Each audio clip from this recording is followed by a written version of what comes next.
guys. Remember, get in and get out quick.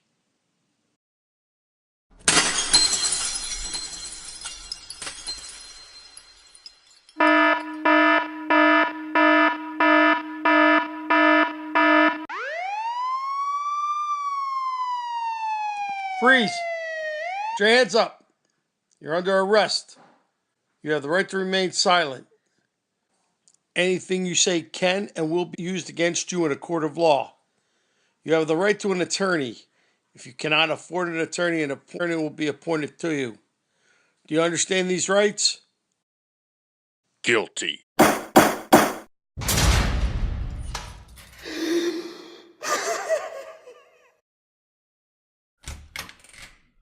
All right, you're good to go.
The most staggering statistics are those of ex-cons who cannot find housing or a job to start a new life.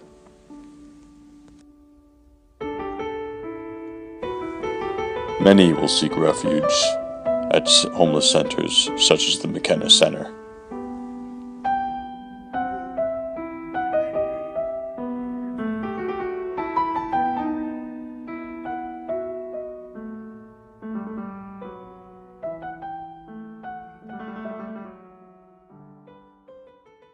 Well, the majority of them, the living conditions are horrible. Have you ever been to New York Avenue Shelter? Because they live in less than, let's put it this way. It's they're just a very percentage point above living in the streets. It might be worse because it's filthy. It's pretty volatile. They're not provided any infrastructure to help them do the things that we try to help them do here. So yeah, it's pretty horrible for them. And I don't know how one could be expected to prevail out of that, in that situation. You come home, you're in a place that's pretty much like a jail. It's institutional living. It's just that you can leave at some point. You can't leave jail, obviously, but it's not a heck of a lot difference. And so it's just pretty horrible. It's not enough. I think the powers that be know it's not enough. I don't think they're interested in that. I think they concentrate on the punitive part of incarceration. I don't know if you guys heard about this guy up on Capitol Hill a couple of years ago, it's just what he did. He came from his ATM machine, he got robbed. Well, it was up by Eastern Market, right? And he suffered brain damage, and he's never the same again. He's a cripple now. And that's as a result of running into one of these people who were just desperate. And the guy that did it hadn't been out of jail that long, but he couldn't find a job. Many ex-cons need to check a box stating whether or not they've ever been convicted of a crime. If they check yes, they will usually be automatically disqualified from the job and be made even more desperate. In other words, I can tell a guy, you know, this is the right thing to do. You should do this and you should do this. But I cannot pick up the phone and send him to a job. I can't do that. I can just say that you can put yourself in a great position to get a job. But I can't promise him that job, and I can't promise him that whoever he applies to work for won't count it against him that he has been incarcerated before. So I don't know how it's going to change. To make matters worse, some states, such as Pennsylvania, will require that you pay $60 to start your parole. Some ex-cons can't pay this, and that puts them in even a worse position. Job or no job. And if you don't pay, you come back to jail. Yeah. I know one thing. I found myself selling drugs to pay back Pennsylvania. Not all hope is lost for Randall, though, because some organizations, such as Project Empowerment, will help him get a job. Such is the case with Kevin Mayfield.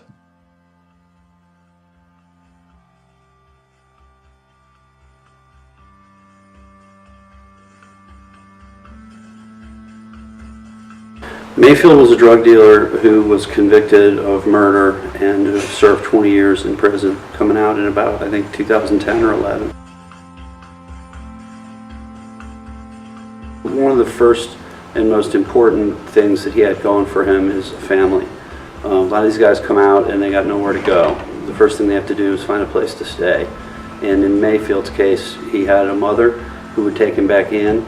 He had a 21-year-old daughter, obviously, who he had prior to going to prison, and he gave him a safe place to operate from to go out and try to get back on his feet. Project Empowerment was able to help him with the second piece of the puzzle, and that's to get him a job and give him an opportunity to develop his skill set and establish some sort of ongoing employment so that he could, hopefully someday get back on his feet fully with his own place, his own job, and his own life.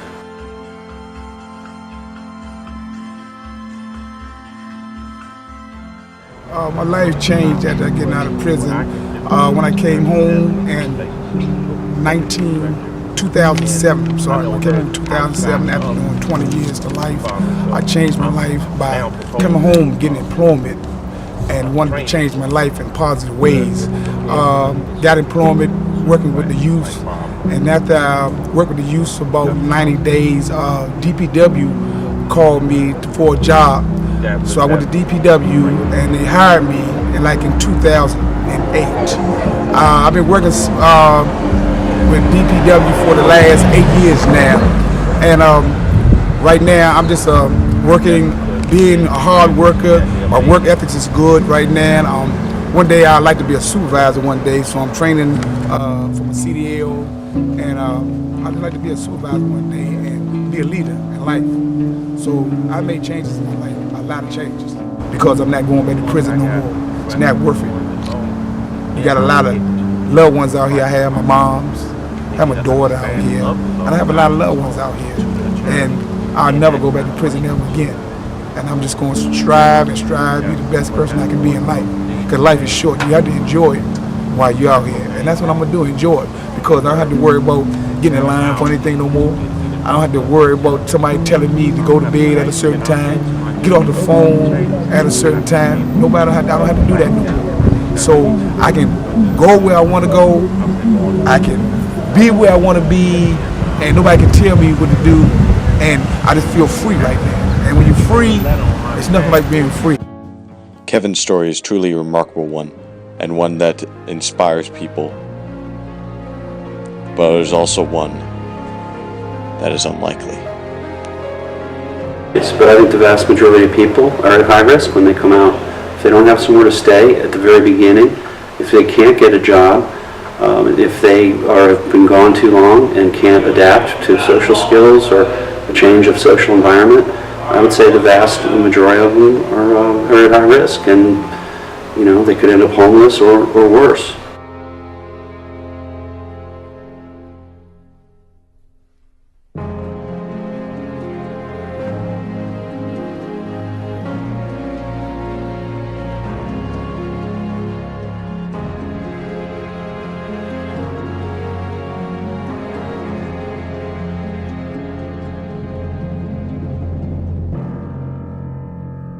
ex-cons are increasingly getting caught in a cycle, one which they have very little chance of escaping.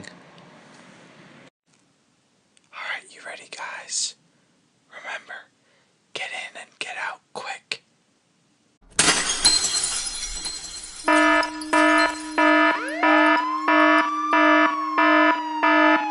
Freeze! Put your hands up. You're under arrest. You have the right to remain silent. Anything you say can and will be used against you in a court of law. You have the right to an attorney. If you cannot afford an attorney will be appointed to you. Do you understand these rights? Guilty.